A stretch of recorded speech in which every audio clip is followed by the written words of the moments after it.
नमस्कार मैत्रिणींनो, मी आज एक धोत्राची गोधडी शिवणार आहे, सव्वा पट्टीची। मध्यंतरी मला कमेंट्स आल्या की दीड पट्टीची सव्वा पट्टीची म्हणजे काय असतं, तर आजच्या ह्या व्हिडिओमध्ये मी ते क्लिअर करणार आहे की दीड पट्टीची म्हणजे काय, सव्वा पट्टीची म्हणजे काय। तर झालं कसं, आमचे गावाला एक गुरुजी आहेत आणि ते गुरुजी म्हणजे त्यांचं आमचं नातं असं घरच्यासारखंच आहे। त्यांचं घर आहे कौलारू। पावसाळ्यात माकडाने उड्या मारून त्यांच्या घराची काही कौलं फोडली आणि त्यावेळेला ते घरी नव्हते। त्या कौलांच्या खाली घरात जी काही त्यांची धोतरं ठेवलेली होती त्या धोतरांवर सगळं पावसाचं पाणी पडलं। आणि नुसतं पावसाचं पाणी नाही, आता तुम्हाला माहिती असेल कदाचित, कौलारू घर असलं की तिथे चूल वगैरे सगळं पेटवलं जातं, त्यामुळे होतं कसं, ती कौलं त्या धुराने काळी होतात आणि नंतर जर त्यातून पावसाचं पाणी ठिबकलं, घरात पडलं, खाली जर काहीतरी कपडे असतील आणि त्यातून ते असे धोतरांसारखे पांढरे शुभ्र असतील तर त्या धोतरांना पिवळे डाग पडतात आणि ते तुम्ही कितीही काहीही करून धुतलं तरी ते डाग काही जात नाही। आता एवढी सगळी धोतरं त्यांची भिजली तर ते म्हणाले आता करायचं काय याचं। मग त्यांना माहिती होतं मी गोधडी शिवते। खरं तर मी बाहेरच्या कुणाच्याही गोधड्या शिवायला घेत नाही, कारण माझ्या घरातल्याच गोधड्या शिवेपर्यंत मला वेळच मिळत नाही तेवढं सुद्धा करायला। आणि गावाकडून एक येणार होते आमचे स्नेही, तर त्यांच्यासोबत त्यांनी ही त्यांची सगळी धोतरं स्वच्छ धुवून मला पाठवून दिली। आता धुतल्यानंतर ती चुरगळतात। बरं झालं असं, तिथे पडत होता पाऊस, त्यामुळे तिथे ती नीटशी वाळलेली पण नव्हती।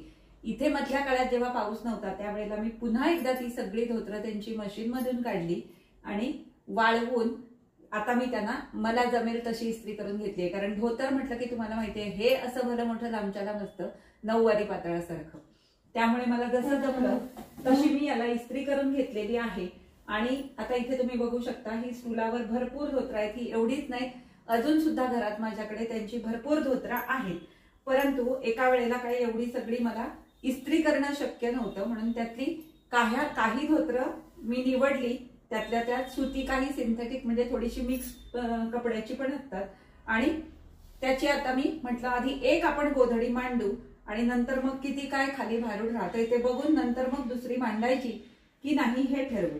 आता ही जी माझी गोधडी आहे, मागच्या वेळेला पण मापाला मी हीच गोधडी घेतलेली होती, कारण ही जी गोधडी आहे ना, ही गोधडी उंचीला व्यवस्थित आहे, त्यामुळे उंची मोजण्यासाठी हीच गोधडी मी नेहमी वापरते। तर याच्याप्रमाणे मी उंची घेणार आणि या धोतरांची मी सव्वा पट्टीची गोधडी शिवणार आहे। तर आधी शिवण्यासाठी मला ती कापून घ्यावी लागते, म्हणून मापासाठी ही गोधडी मी घेतलेली आहे। तर आता आधी या गोधडीच्या उंचीप्रमाणे मी या धोतराची उंची पण कापून घेणार आहे। आणि या उंची बाहेर साधारण एक 6 इंच म्हणजे 1.20 जवळजवळ मी एक्स्ट्रा ठेवणार आहे, कारण शिवताना पुन्हा ते दुमडलं जातं आणि त्यानंतर मग त्याची उंची कमी होते। तर आता इथपर्यंत मला हे हवंय धोतर। वर आता काय झालंय, काही धोतरं त्यातली स्वच्छ आहेत, सगळ्याच धोतरांना डाग पडलेले नाहीये, काही धोतरं स्वच्छ आहेत आणि काही धोतरांचे डाग त्यांनी जे वरवरची धोतरं होती ना त्यांचे जे डाग होते ते त्यांना ताबडतोब लक्षात आल्यामुळे ओले असताना त्यांनी धुतले, त्यामुळे ते थोडेसे फिकट झालेले आहेत, पूर्ण गेलेले नाहीत। त्यामुळे त्यातल्या त्यात जरा चांगली जी धोतरं आहेत ती वरच्या बाजूला लावायची आणि थोडीशी जी डागाळलेली आहे ती आतमध्ये ठेवायची। तर आता हे बघा, आता हे एक बाजू मी आधी म्हणजे एक पदर म्हणतो आम्ही त्याला, तर एक पदर मी आधी कापून घेते। हे बघा, हा झाला एक पदर।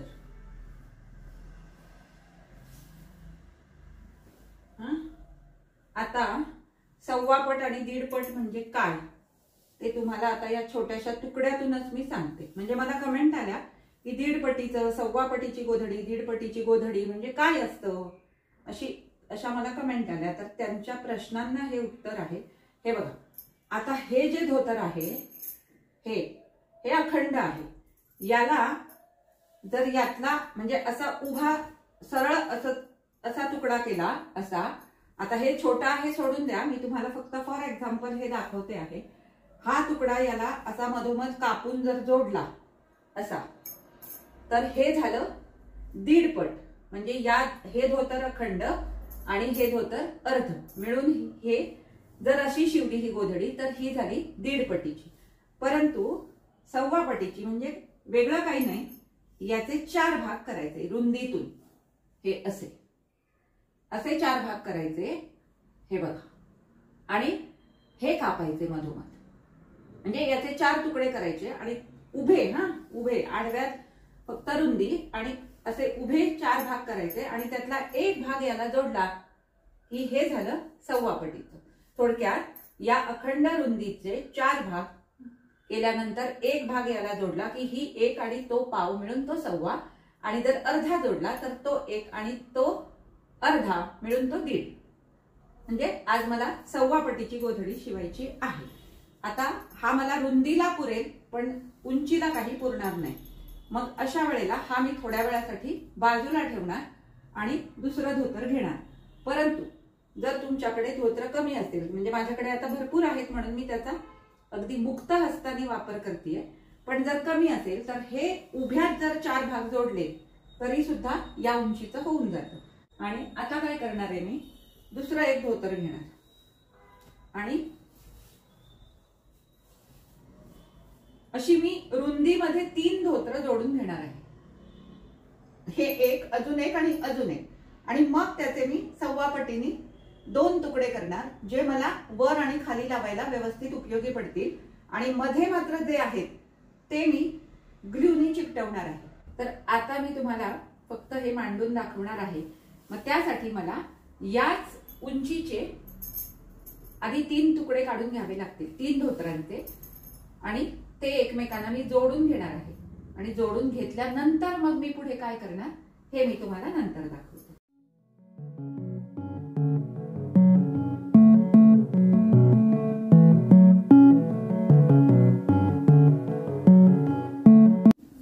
हे बघा मैत्रिणींनो, मी हे आता जोडून घेतलेलं आहे. म्हणजे हा जो पदर आहे ना, हा अखंड आहे आणि मध्ये मी एक्स्ट्रा तुकडा याला जोडलेला आहे. आता काय करायचं, हे बघा, हे असं बरोबर पकडायचं आणि हे असं संपूर्ण अंथरून घ्यायचं. आता काय करायचं, हे मी आता पूर्ण अंथरलेलं आहे. म्हणजे मी काय केलंय, ही जी जोड लावलेली जी बाजू आहे ना, इथे आता मध्ये जोड आलाय. मी ठरवलं होतं की 3ही असे अखंड जोडून घ्यायचे आणि मग ते मधोमध कापायचं. परंतु झालं काय की सुती जी धोतर होती ना, त्यापैकी ही 2च धोतर सुती होती आणि बाकीची सगळी जी होती ती अशी मिक्स होती.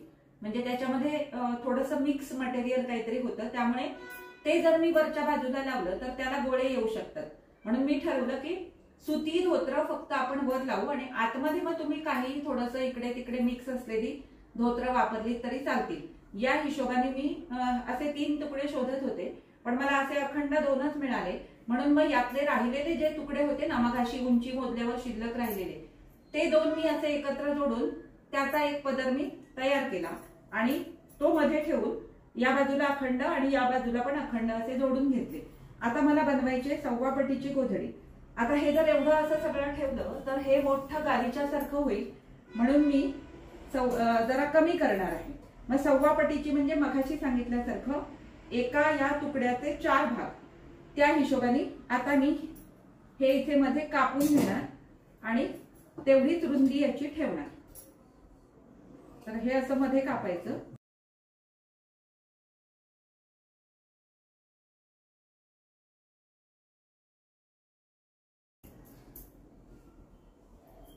हे बघा, हे आता असं मी हे कापून घेतलं. आता यातला एक जो भाग आहे तो खाली येईल, मध्ये त्याच्यामध्ये हे धोतराचे असे अजून बरेच तुकडे येतील आणि एक भाग नंतर सगळ्यात शेवटी वर येईल.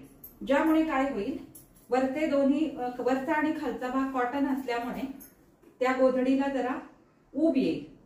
आणि मध्ये थोडेसे मिक्स वाले आहेत ते मी वापरणार आहे. आणि अशा प्रकारे आता मी ही गोधडी मांडायला घेणार आहे. आता इथे मी ही जाड रजाई अंथरलेली आहे. याच्यावर मी हे जे 2 आहेत ना जोडलेले, त्यातला एक ठेवणार आणि त्याच्या आतमध्ये बाकीची धोतर जशी ऍडजस्ट होतील त्याप्रमाणे घालून घेणार. फक्त प्रत्येक धोतर त्याच्यावर ठेवताना मला ग्लू चिकटवून घ्यावं लागेल.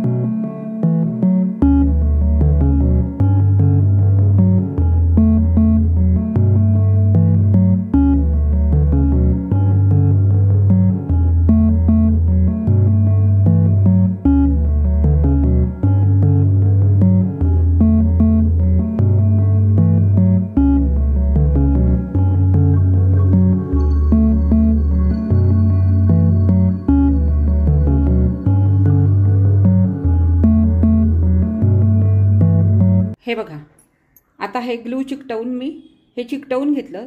ते जे इकडचं उजव्या बाजूचं जे आहे ना कपाटाच्या बाजूचं, ते मी डबल धोतर वापरलं होतं. मग ते डबल वापरलं म्हणून इकडचं पण डबल वापरलं. आणि हे खाली पण मी जो राहिलेला त्या आधीच्या धोतरातला तुकडा होता तो अंथरलेला आहे. हा थोडासा जास्त झालेला आहे इकडचा भाग, म्हणजे हा बघा, हा उजव्या बाजूचा जो भाग आहे ना हा थोडासा जास्त झालेला आहे. परंतु ठीक आहे, त्यांनी ते नंतर मग आपण बाजूचं एक्स्ट्रा असेल ते कापून टाकू शकतो. अशाच प्रकारे आता वरते कमीत कमी 3 ते 4 थर तरी मी अंथरून घेणार आहे. आणि मग सगळे अंथरून झाल्यानंतर मी तुम्हाला एक फायनल लुक नंतर सगळ्यात शेवटी दाखवते. म्हणजे आता ग्लू सगळ्याला असं आत्ता जर पहिल्या स्टेपला केलं तसंच पुढच्या स्टेपला पण मी करणार आहे. ग्लू लावायचा आणि त्याच्यावरती जी मी इस्त्री केलेली धोतरं आहेत ती अशी व्यवस्थित मांडून घ्यायची, चिकटवायची. आणि मग ते फायनल झाल्यानंतर तुम्हाला मी दाखवते. आणि त्यानंतर मग आज आपण ही गोधडी व्यवस्थित गुंडाळून ठेवणार आहोत आणि उद्याच्या भागात आपण ती शिवणार आहोत.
शेवटचा पदर अंथरणार आहोत.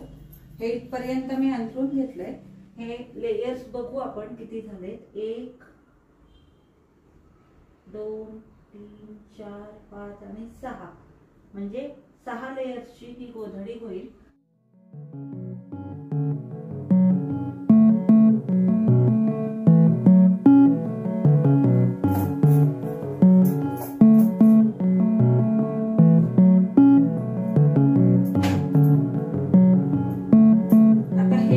जोडून घेतलेलं होतं सुरुवातीला, हे आपण याच्यावर आता अंथरणार आहोत.